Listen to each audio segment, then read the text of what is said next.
Praise the lord. ఎఫెసీ పత్రిక 5వ అధ్యాయం 15వ వచనంలో ఒక అద్భుతమైన మాట, ఈ దినాలకు సరిపోయినటువంటి మాట పరిశుద్ధాత్మ దేవుడు మనకు సెలవిస్తున్నాడు.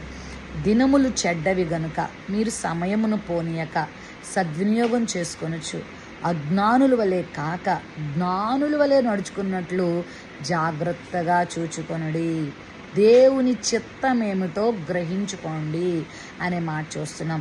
దేవుని బిడ్డలారా, దినాలు పాడైపోయినాయి, దినాలు చాలా చెడ్డవిగా ఉన్నాయి.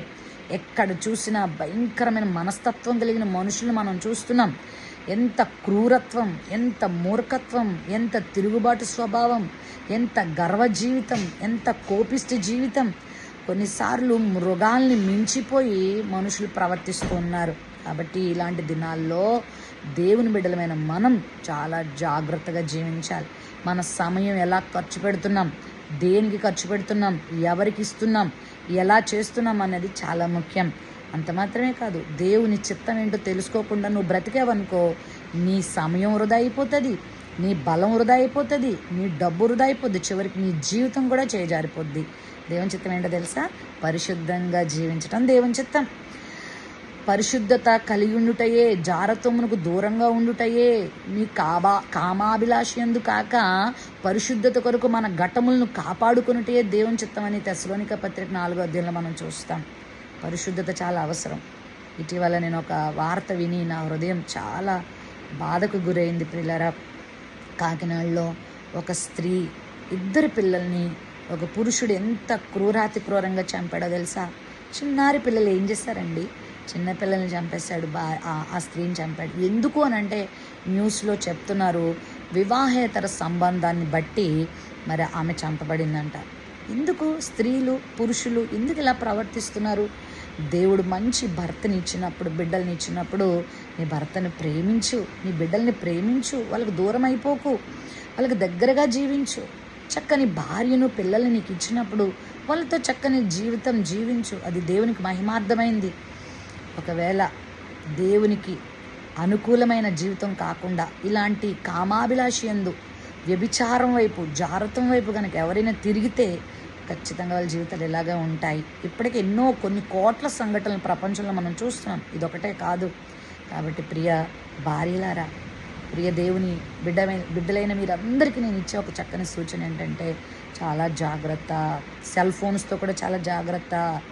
పాపము ఒక్కసారిగా మన మీదకు రాదు, చాలా చిన్నగా మనతో స్టార్ట్ అవుతుంది. కాబట్టి మీ ఫోన్ సంభాషణలు ఎవరితో ఎలా చేస్తున్నారో చూసుకోండి. మీ ఇంటి ప్రక్క వాళ్ళతో, మీ ఆఫీస్లో వాళ్ళతో, వీధిలో వాళ్ళతో, బస్సులో కూర్చున్న వాళ్ళతో, ప్రయాణాలు చేస్తున్న వారితో పరిచయాలు చిన్నగా ప్రారంభించబడతాయి. ఇదిగో ఈ మధ్య ఈ ఇంటర్నెట్ వలన, ఈ యొక్క సోషల్ మీడియా వలన, ఈ ఫోన్ల వలన పరిచయాలు ఇంకా బలంగా అయిపోతున్నాయి. మనుషులతో మాట్లాడొద్దని, మనుషులతో స్నేహం చేయొద్దని బైబిల్ చెప్పట్లే. అందరితో మంచిగా ఉండు, సఖ్యంగా ఉండు, స్నేహం చేయి. కానీ నీ స్నేహం ఆరోగ్యకరంగా ఉండాలి, పద్ధతిలో ఉండాలి, లిమిట్స్లో ఉండాలి, పరిశుద్ధతలో ఉండాలి. ఎదుటి వ్యక్తి నీ విషయంలో ఒక లైంగికమైన వాంఛలతోనో లేకపోతే కామాభిలాషలతోటో నీతో ప్రవర్తిస్తున్నాడని నీకు అర్థమైతే కట్ చేసేయి ఆ స్నేహాన్ని, వద్దు.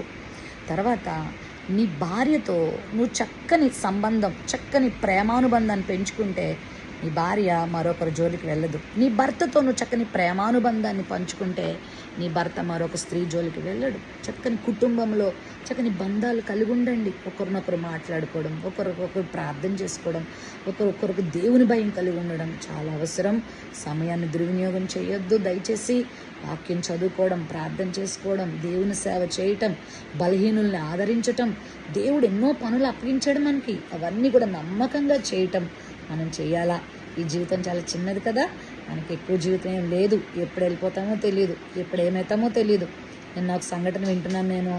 బ్రదర్ మా ఇంటికి వచ్చి చెప్తున్నాడు, పెద్ద డాక్టర్ గారు, కోటీశ్వరుడు, చాలా హెల్దీ పర్సన్, ఏ ప్రాబ్లం లేదు ఆయనకి, ఏ హెల్త్ ఇష్యూ లేదు ఆయనకి. సడన్గా బ్రెయిన్ స్ట్రోక్ వచ్చి చనిపోయాడు. అసలు ఆశ్చర్యపడంట ఆయనను చూసి. Just 40 years age. జీవితం శాశ్వతమా? దేవుడు మనకిచ్చిన నిర్ణయాలు, దేవుడు మనకిచ్చిన నియమాలు ప్రకారంగా మనం జీవిద్దాం. మన ఆరోగ్యాన్నే కాదు, మన డబ్బులనే కాదు, మన పాస్వర్డ్నే కాదు కాపాడుకునేది, మన క్యారెక్టర్ని కాపాడుకుందాం. అది ఎలా సాధ్యం అంటే నువ్వు దేవునితో ఉన్నప్పుడే సాధ్యం. దేవుని భయం మనకుంటే ప్రపంచంలో ఎక్కడున్నా పరిశుద్ధంగా జీవిస్తావు, దేవుని కొరకు నమ్మకంగా బ్రతుకుతావు. మీ యొక్క మొబైల్ జాగ్రత్త, మీతో పరిచయం అవుతున్న వ్యక్తులతో జాగ్రత్త. వాళ్ళు మీతో ఉన్న కొలీగ్సే కావచ్చు, స్టూడెంట్స్ కావచ్చు, సార్లు కావచ్చు, టీచర్లు కావచ్చు, వీధుల వారు కావచ్చు, చర్చ్ మెంబర్స్ కావచ్చు, ఎవరైనా కావచ్చు. ఎవరితో అయినా పురుషులు స్త్రీలతో జాగ్రత్తగా ఉండాలి, స్త్రీలు పురుషులతో జాగ్రత్తగా ఉండాలి. అట్టి జ్ఞానం దేవుణ్ణి అడగాలి, జ్ఞానుల వల్లే నడుచుకోమంటున్నాడు. అందుకే మరి జ్ఞానంగా నడుచుకోండి, మీ కుటుంబాలను కాపాడుకోండి, మీ బిడ్డలకు మాదిరిగా జీవించండి, దేవునికి మహిమ తీసుకురండి. మీ జీవితాలు రానున్న తరాలకు ఒక ఆదర్శవంతంగా నిలుపుకోండి. అట్టి కృప దేవుడు మనందరికీ ఇచ్చింది గాక. God bless you.